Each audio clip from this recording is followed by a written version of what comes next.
berpikir untuk itu. Tapi laki-laki nggak bisa. Kata Aisyah, kami kalau sedang haid dan Rasulullah SAW ingin menggauli kami, ada syahwat laki-laki.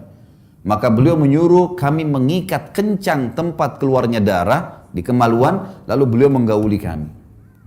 Nabi SAW tetap dipuaskan. Jika benar ini terjadi pada diri Rasulullah SAW, maka Ustadz pintar ini telah memfitnah beliau SAW, melanggar ayat suci Al-Quran berikut ini. Allah Subhanahu wa Ta'ala berfirman pada surat Al-Baqarah ayat 222, dan mereka menanyakan kepadamu Muhammad SAW tentang haid. Katakanlah, itu adalah sesuatu yang kotor. Karena itu, jauhilah istri pada waktu haid dan jangan kamu dekati mereka sebelum mereka suci. Poin yang sangat penting di ayat itu adalah jangan kamu dekati mereka sebelum mereka suci.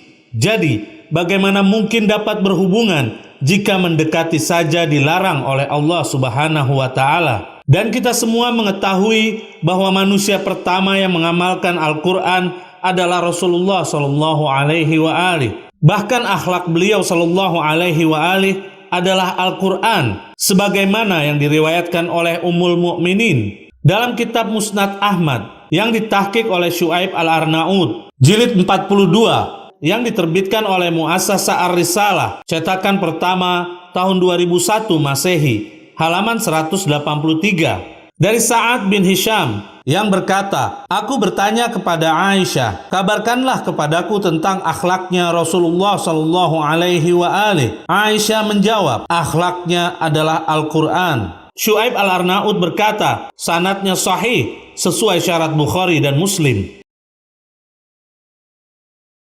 Kesimpulannya, suatu hal yang sangat mustahil jika akhlaknya Rasulullah SAW adalah Al-Quran, namun di sisi lain beliau yang melanggar Al-Quran. Kami akan memberikan hadiah kepada Ustadz pintar itu satu rujukan karya guru besarnya yang kami yakin Ustadz pintar itu belum membacanya. Dalam kitab Syarah Riyadh As-Shalihin karya Al-Utsaimin, salah satu ulama Wahabi, jilid 6 yang diterbitkan oleh Madarul Watan Linashr, cetakan pertama tahun 1427 Hijriah, halaman 674 sampai 675.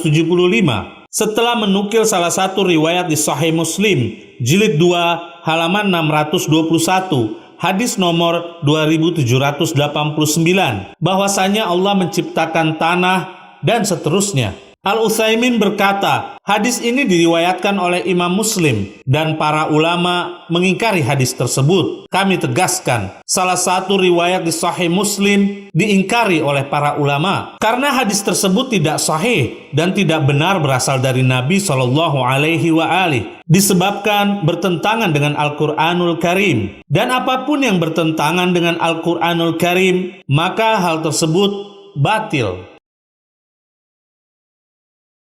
Di sini Utsaimin sebagai guru besar Ustadz pintar telah menyanggah salah satu riwayat di dalam kitab Sahih Muslim karena bertentangan dengan Al-Quran. Manusia biasa saja malu dan tidak mungkin melakukan hal tersebut, apalagi yang melakukan adalah paling mulianya manusia, yaitu Rasulullah SAW, yang diutus oleh Allah sebagai suri tauladan umat. Kita semua tahu bahwa sunnah merupakan ucapan dan perbuatan Nabi Muhammad SAW, dan kita diperintahkan untuk mengikuti serta meneladani beliau SAW. Sehingga dengan kata lain, para suami dianjurkan untuk melakukan hal yang sama seperti yang dilakukan Rasulullah SAW terhadap Aisyah, karena itu merupakan sunnah. Jelas ini merupakan penghinaan kepada beliau SAW. Namun, karena rombongan Ustadz pintar ini yang punya agama, maka hal itu tidak akan dipermasalahkan. Semoga kita semua dapat menggunakan akal yang telah Allah berikan pada kita untuk menyaring kembali riwayat yang dibawakan oleh Ustadz pintar ini.